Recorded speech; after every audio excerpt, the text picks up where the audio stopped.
कहानी एक ऐसे घर से जहाँ शादी का माहौल है, लेकिन टेंशन और शांति इतनी कि शादी का घर किसी जंग के मैदान जैसा दिख रहा था। अरे जैसा मर्जी डेकोरेशन कर दो, पैसों की चिंता मत करो। इतना पैसा जब लड़के वालों को दे दिया तो फूल वालों को देने में मुझे क्या दिक्कत है? अरे धीरे बोलो ना, साफ लग रहा है कि फ्रस्ट्रेटेड हो। अरे तुम तो चुप ही रहो। एक बेटी संभाल नहीं पाई। सारा दिन मैं काम पर जाता था, सोचता था घर पर बच्चों को अच्छे से संस्कार मिल रहे होंगे, लेकिन नहीं, मैडम को तो अपनी किटी और फैशन से फुर्सत मिले तब ना।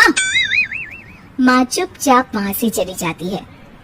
समझ में नहीं आता कि आखिर शर्मा खानदान में हो क्या रहा है।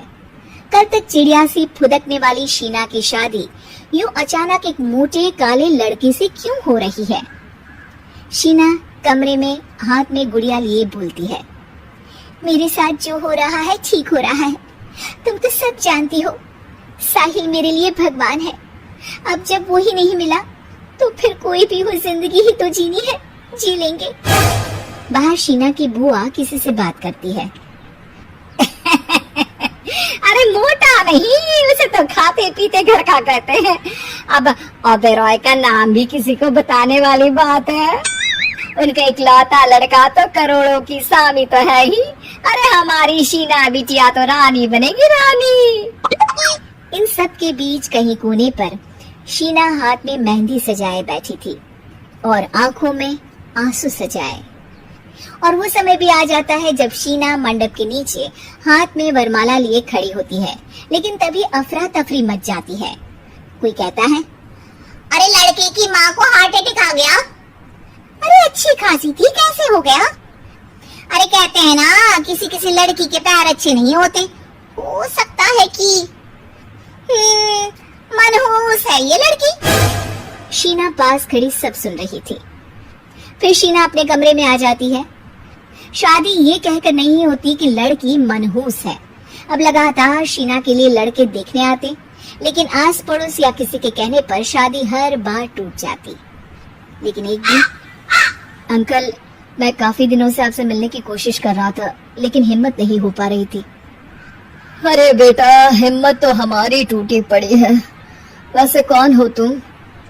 अब मेरा नाम साहिल है अंकल।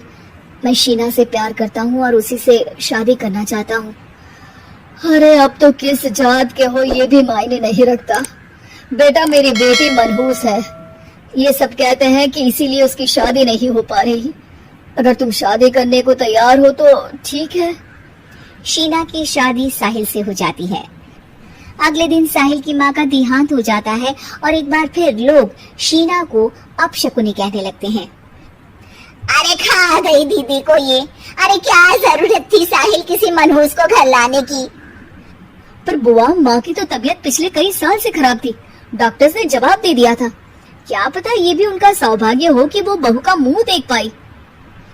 अरे बहू का मुंह देख पाई, या ये कह लो कि बहू का मुंह देखते ही स्वर्ग लोक सिधार गई। खैर, हमें क्या, घर तुम्हारा है, हम तो चले।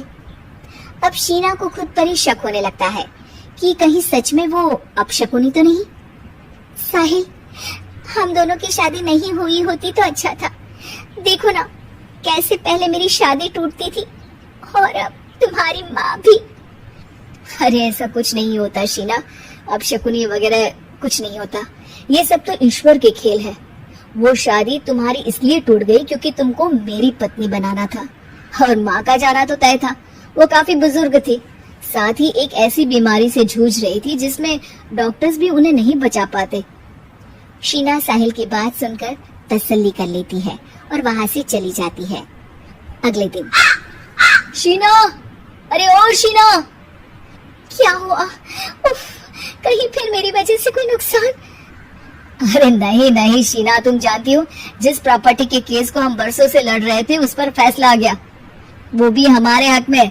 अब हम करोड़पति हो गए शीना। शीना शांत रहती है। अरे क्या हुआ? करोड़ पत्नी बनकर तुमको खुशी नहीं हुई? शीना की आंखों में पानी आ जाता है।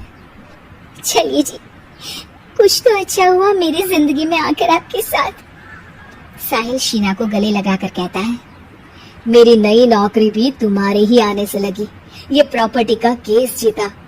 सब कुछ तो तुम्हारे आने के बाद ही हुआ, फिर तुम मनहूस कैसे? ये सुनकर शीना खुश हो जाती है।